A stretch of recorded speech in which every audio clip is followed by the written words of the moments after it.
So today I'm going to make a short video on how to fill a closed circuit system with Glycol. This is a Solar 60 job that we've rebuilt, redesigned the floor. You've got two sets of panels, so with the panels at a lower level it's going to be a bit more difficult to get all the air out. So once we get inside we'll go through the proper process of how we get Glycol into a system like this. Perfect day for it. It's late May, and it's just drizzling, 100% cloud cover, so we're not going to have to cover the panels.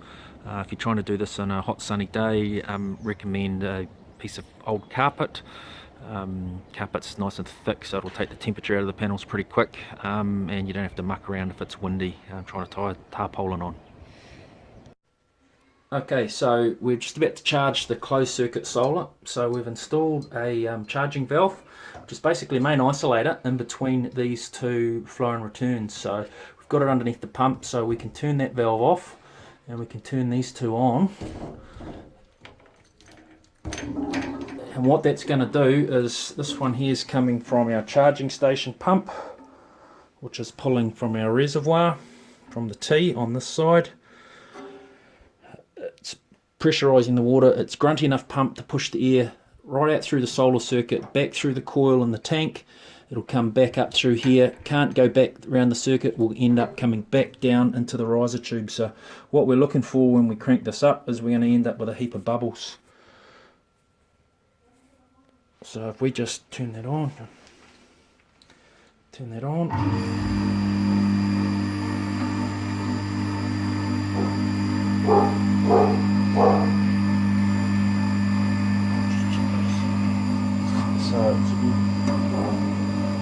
we've actually got this circuit was filled with glycol a little while ago, so we've got the water coming back. You can see the glycol. I'm not sure if you can see the actual glycol coming back in.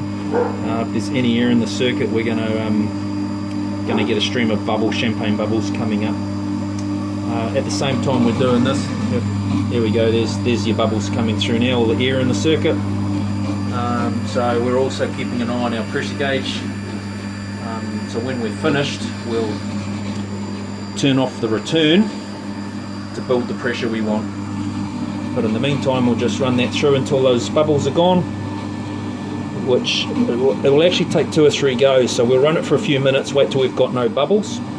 We'll then turn it off, let it sit for 5 minutes. So any air in the system will then start accumulating at the high points again, and then we'll turn it back on, do the same thing, and we may end up repeating that 3 or 4 times to get all the bubbles out.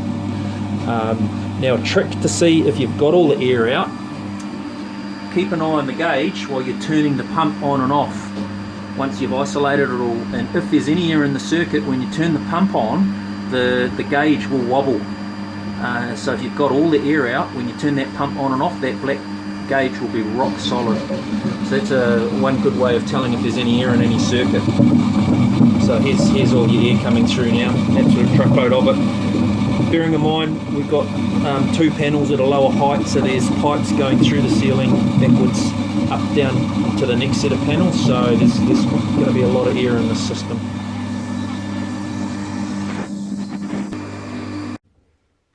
The other thing we've got here is a refractometer. So this is for testing the glycol concentration.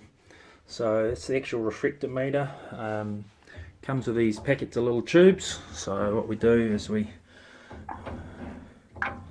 take it a little bit into our tube,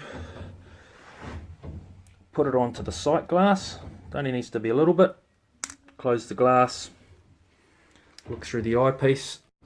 Really hard to see the numbers, but you see the blue line,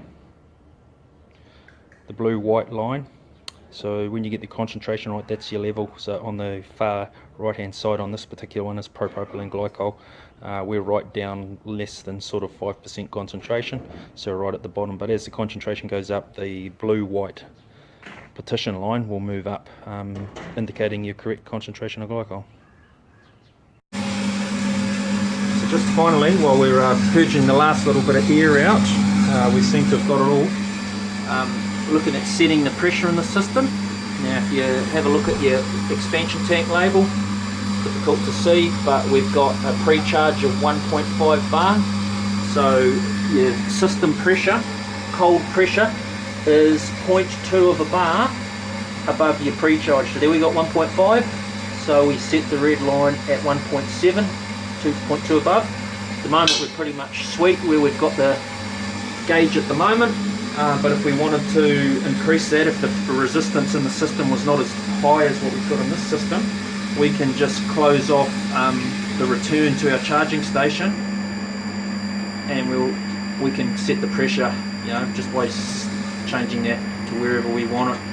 So quite regularly what we do, I really need two hands for this, but I'll do it quickly. Close off the return, close off the flow,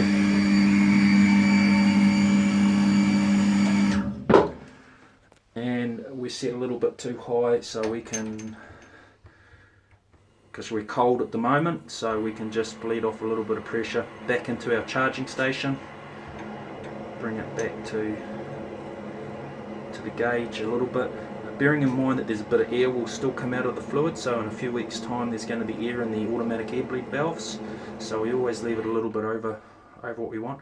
Notice when I turn that tap off, the gauge fluctuated. That means we do still have a little bit of air to purge out. So now we'll go and close off the automatic air bleed valves, wait till we get some temperature over the next few weeks in the panels, and then come back and bleed the last little bit of air out. So that's how to make full with Glycol. Makes it a little bit easier if you've got the right tools, the charging station, and then for setting the Glycol, the refractometer.